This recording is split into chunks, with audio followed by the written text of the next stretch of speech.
Pourquoi est-ce que vous vous êtes lancé dans cette étude? Alors pour nous, il y a une question de santé publique réellement, parce qu'il y a des personnes qui sont malades, qui ont la coeliaquie, qui est une maladie, qui fait que lorsqu'ils ingurgitent du gluten, ça leur crée des problèmes de digestion, des problèmes d'assimilation des nutriments. Donc on estime à environ 1% de la population qui est atteinte de coeliaquie. Pour eux, le seul moyen de s'en prémunir, c'est de se fier aussi au label. Ça fait vente, c'est un effet de mode. Il y a beaucoup de gens qui se sentent mieux en adoptant un régime sans gluten, sans pour autant être réellement malades. C'est vrai que pour ces personnes-là, les concentrations qu'on a trouvées n'auraient pas été problématiques. Mais pour les personnes réellement malades de coeliaquie, les concentrations qu'on a retrouvées, des fois jusqu'à des dépassements de plus de 50 fois les valeurs légales, étaient des concentrations en gluten qui étaient suffisantes pour créer des symptômes relativement importants. Globalement, qu'est-ce que ça a donné alors cette recherche? Alors on a déjà trié les denrées qu'on a analysées en deux catégories. Il y avait tout ce qui était industriel, denrées industrielles préemballées avec un étiquetage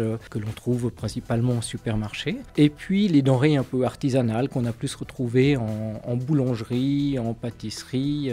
Donc sur les produits industriels, on était extrêmement satisfait puisque la totalité des produits analysés, annoncés sans gluten, ne contenaient pas de gluten. Dans la partie artisanale, le résultat était un petit peu plus mitigé. On a eu 86% de nos échantillons qui ne contenaient réellement pas de traces de gluten et 14%, c'est-à-dire que quelques échantillons quand même qui en contenaient, sur lesquels on a dû intervenir auprès du commerce concerné. 14%, ça représente quand même une certaine part pour les produits artisanaux. C'est aussi beaucoup plus difficile pour un petit artisan d'avoir des locaux séparés, un local où il va travailler avec sa farine de blé, etc.